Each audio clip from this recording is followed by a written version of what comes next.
My name is Lauren. I'm 38 years old and a housewife. I retired and became a housewife after marrying my husband, Gabby. We have 2 children. Our daughter, Sophia, is in 3rd grade of elementary school, and our son, Lester, is in 1st grade. I'm home. Ah, Daddy, welcome back. Welcome back, Daddy. I got 100 on my test today. Oh, that's great. I got 100 too. Lester is just a 1st grader. It's not that easy for him. Sophia is being mean. Well. Hey, both of you, you're troubling Gabby, aren't you? Gabby, welcome back. I'm home.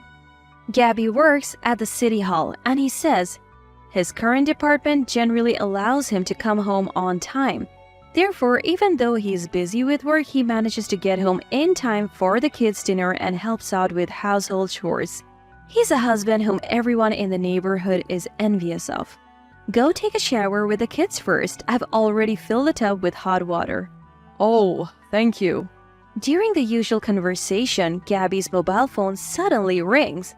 Daddy, your phone is ringing. Oh, it's from Mom. Let me answer it. Hello? Hello, Gabby, how have you been? Gabby pulled the phone slightly away from his ears and frowned. I could clearly hear Deborah's voice from where I was standing as well. Mom, can you lower your voice a bit? It's hurting my ears. Oh, was I speaking that loudly? By the way, how's Lester? I want to see my adorable grandchildren. It's been a while. Deborah keeps dominating the conversation, making Gabby visibly annoyed. Gabby's parents' home is in the neighboring state, about a 2-hour drive away. We only visit around Christmas, so we see them about once a year. There is a reason for that. Sorry, we're about to eat dinner, so I'll call you back later. What? Wait, Gabby. Gabby abruptly ended the call and switched back to a smile. Wasn't that Grandma on the phone? I'll call Grandma back later. For now, I'm hungry. Let's take a shower and then have dinner. Okay, all right. Gabby headed for the bathroom with Sophia and Lester. I assume Gabby didn't want the children to hear his conversation with Deborah while they were awake. After dinner, once the children were asleep, Gabby called Deborah back. Honestly? How long are you going to make me wait? I go to bed early, you know. I get sleepy at night. I didn't want to show the children an angry face. Mom, why do you always focus on Lester and never care about Sophia? Deborah isn't exactly sexist, but she definitely favors boys over girls.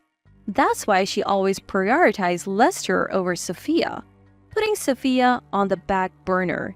Don't be silly, Sophia is also an important grandchild, but Lester is a boy. So naturally, he's special. It's only natural to have preferences. Even Sophia understands that. What? In our family, we don't discriminate between boys and girls. You're the only one who says such things, Mom.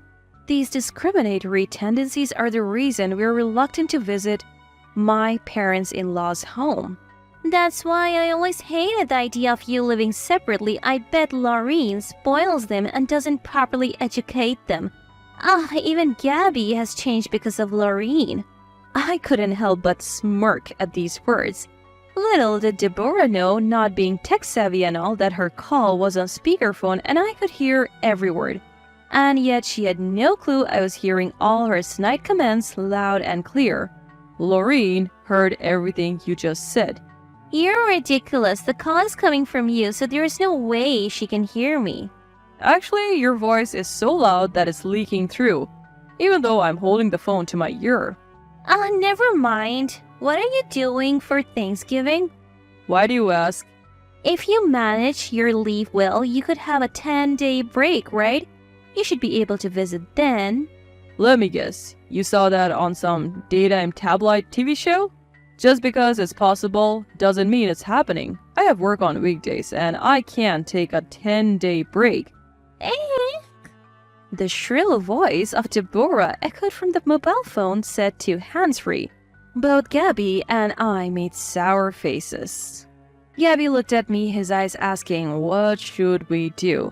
She probably thought we could come since it's a long holiday, but we could easily say yes if we had a good relationship with Deborah. We'll think about it. I'll call you back. Bye. What? Wait, Gabby, I need an answer right now. Gabby promptly hung up the phone and looked at me. What should we do?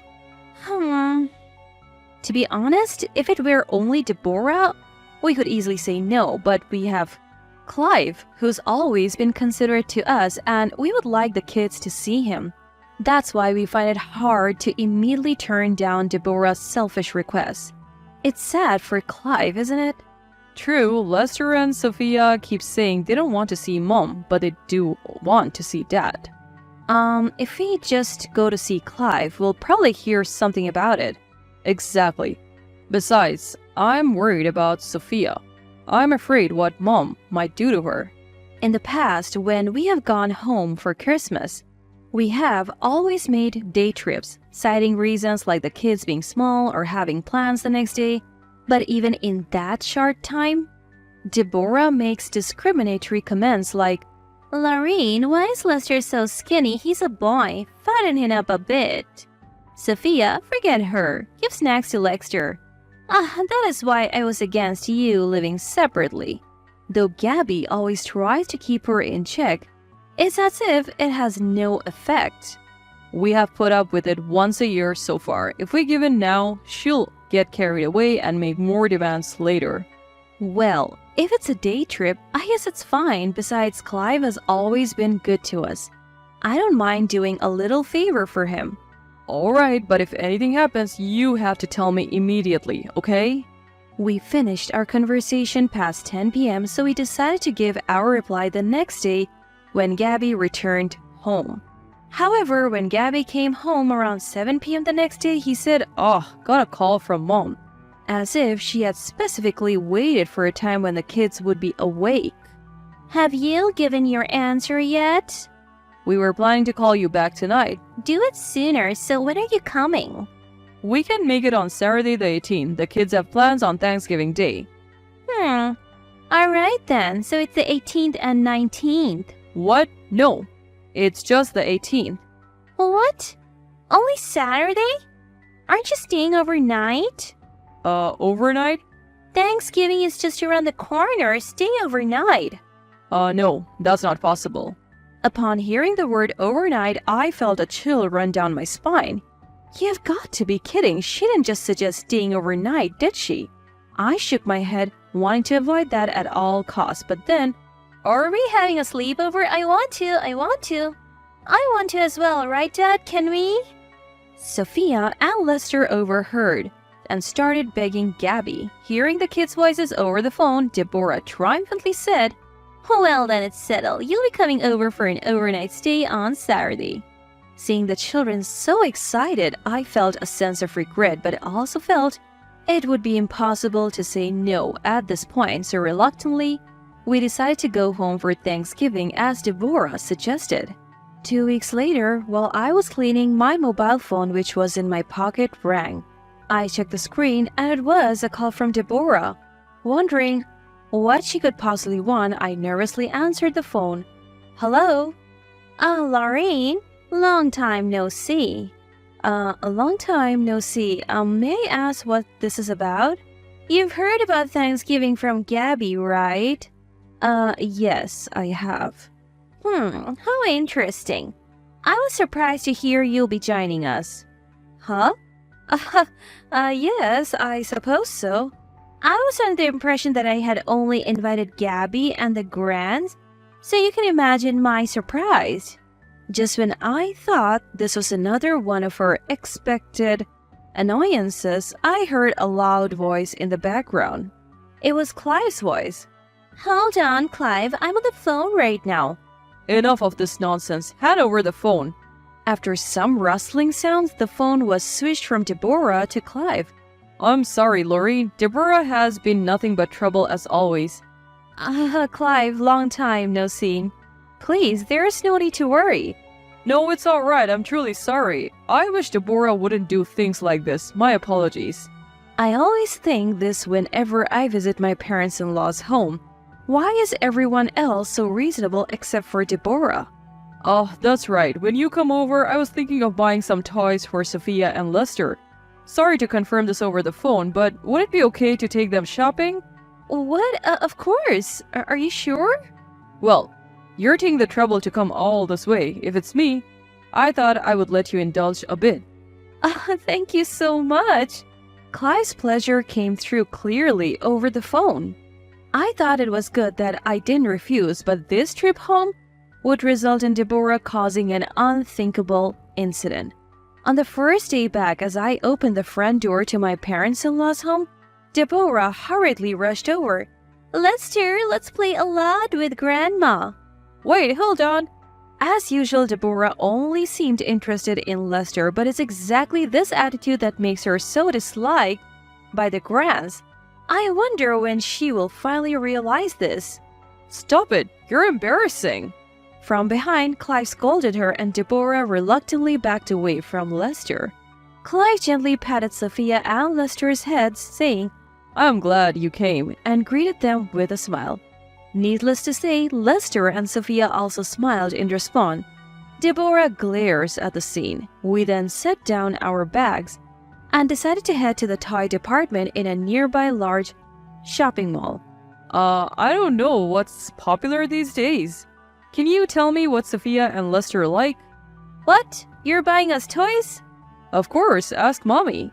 Sophia and Lester turned their eyes towards me, so I nod with a smile, and they cheer enthusiastically. However, Deborah is nowhere to be seen. Where's Deborah? I don't know. She was with us just a few moments ago? Hey, Grandpa, I want this. What's this? It's called orikashi. You can make your own erasers. It's trending at school now. Ah, so this is what you have been wanting recently. Grandpa, is it okay? Of course. Sophia joyously places the item into the shopping basket. Mom, I want this. Lego blocks. Ask Grandpa. Grandpa, buy this. Sure, you can put one item you like into the basket. Thank you. Lester also settles on a toy, and both kids look extremely happy. Just as Lester is about to put the toy in the shopping basket, Lester, Grandma will buy you these encyclopedias and dictionaries, she says, holding an armful of books she had from somewhere. Everyone but Deborah is left speechless. These are all things Grandma chose. They all look interesting, don't they? Hey, why are you doing this on your own? Oh, it's fine. Let's just buy it for him. No, it's not fine. I promise one item each for the two of them. One each? Huh? You're buying for Sophia too? Deborah glares at Sophia. Sophia steps back looking scared and hides behind me. Then Deborah, focusing her eyes on the shopping basket, abruptly grabs the orikashi and shoves it to Sophia.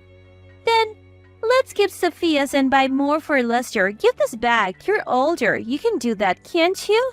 Just as Sophia looked like she's about to cry, Clive raises his voice, his face turning red. What the hell are you saying? Deborah's shoulders shake as she says, Hey, stop it. You're embarrassing me. Other customers are looking. The one who should be embarrassed is you. How dare you do this to Sophia? Clive, Sophia is scared. Clive immediately comes to his senses and directs a smile at Sophia. Patting the near-crying Sophia on her head, he says, I'm sorry, Sophia. Grandpa is not angry anymore. Yeah. Alright, let's go buy the toys and head back home. Don't worry, we're buying Sophia's too. Seeing Sophia's smile return, Clive immediately turns his gaze towards Deborah, who is sulking with a displeased expression. Huh? Do you want to be hated by your grandchildren? No, that's not it. I was just thinking of what's best for Lester. Mom, cut it out. If you keep upsetting people like this, we won't bring you along anymore. Who's upsetting anyone? Deborah desperately tries to make excuses, but no one listens. She ends up buying the toys she had chosen with her own money. Sophia and Lester are beaming thanks to the toys Clive bought them. However, Deborah, not pleased with the situation, causes further trouble later on. Upon returning to the in-laws' home and having delivery steak for dinner, Clive says he's going to take a shower. Sophia, Lester, do you want to join Grandpa? I will. I'm too shy, so no. Alright, Lester, will you join Grandpa then? Sophia says she will go with me, and Lester and Clive head to the bath first. At that moment, Deborah was suspiciously moving back and forth between the first and second floor stairs. Suddenly, Deborah asks me, "Lorraine, are you going to use the bathtub with Sophia?" "Uh-huh. Oh yes, we are." "Oh, you're going to use the bathtub after all, then I need to change the water," she says, sounding somewhat sarcastic. It felt a bit off to me. I briefly pondered the meaning of her sarcastic tone. Maybe she felt the need to get a jab in after what had happened with the toys? But I decided not to make a big deal about it in front of joyful children and let the minor rudeness slide. However, when Clive and Lester came out of the shower, Lester announced, "Grandma, shower's free now."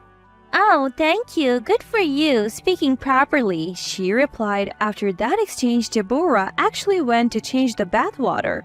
Seeing this, Clive said, She may be like that, but maybe she feels bad about what happened. I think Deborah wanted Lorraine and Sophia to have a clean bath, so she changed the water on purpose.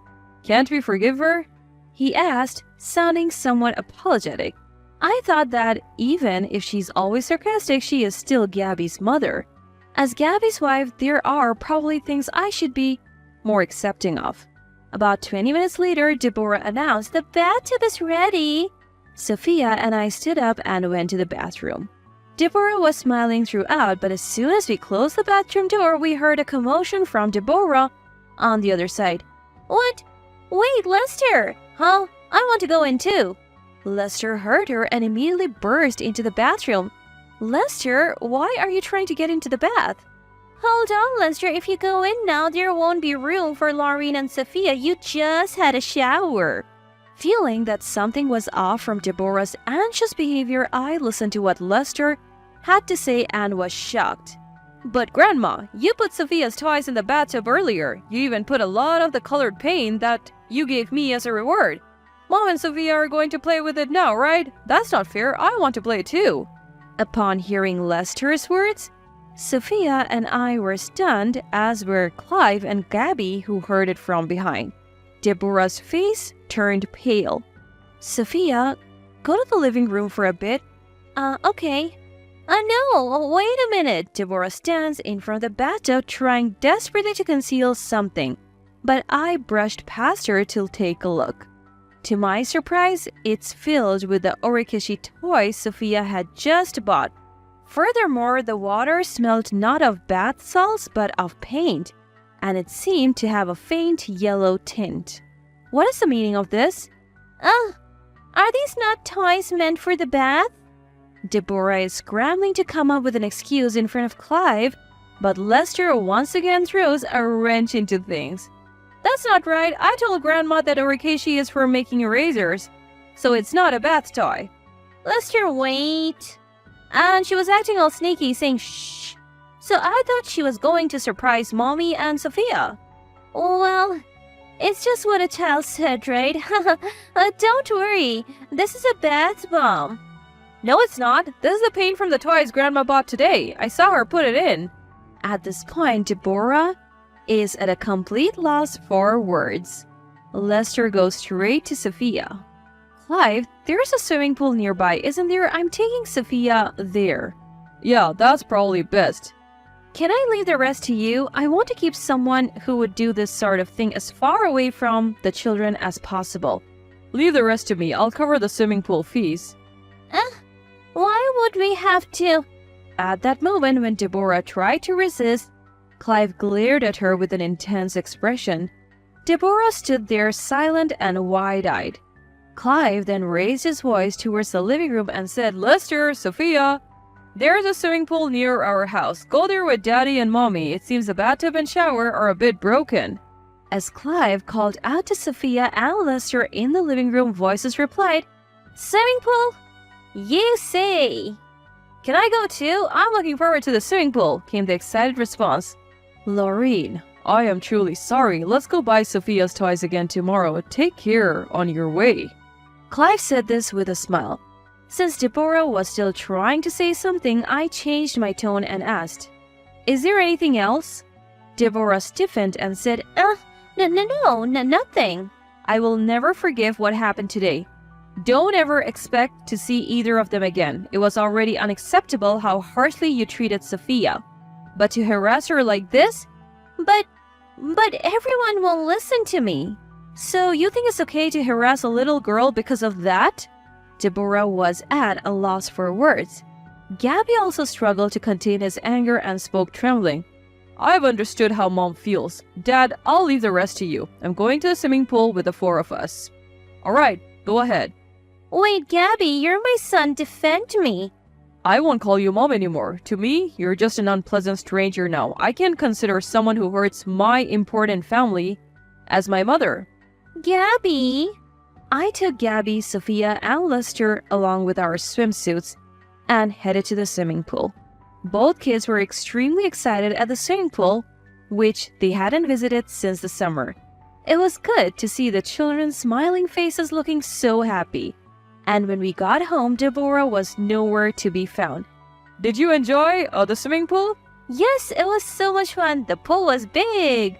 I see, that's good. Oh, Sophie, I'm sorry. I accidentally stepped on the box containing the toy I bought for you. What? I'm really sorry. So I'm thinking of buying you 2 toys tomorrow to make up for it. Wow, that's okay then. Not fair, me too. Sophia immediately broke into a smile. Lester also joined the conversation, looking envious, and Clive nodded in agreement with a smile. The next day, the 2 kids were thrilled with the toys they received. We then went to the local theme park with Clive and had a fun day. Of course, Deborah was not there. As for where Deborah went, apparently she was sent back to her parents' home while we were at the swimming pool. A week after our fun day, Clive contacted us to report that they had gotten a divorce. But then, about a month later, what, Deborah? In the morning, the intercom rang. When we checked the camera, there was Deborah. Let me in, please. I came to apologize. As soon as she said that, she began to deeply apologize right in front of the entrance. I'm really sorry. I was wrong, so please let me see Lester and Sophia. Deborah bowed her head repeatedly, pleading at the entrance. While it looked like a moment to accept her apology, thinking, she really has reflected on her actions, I said, no. What?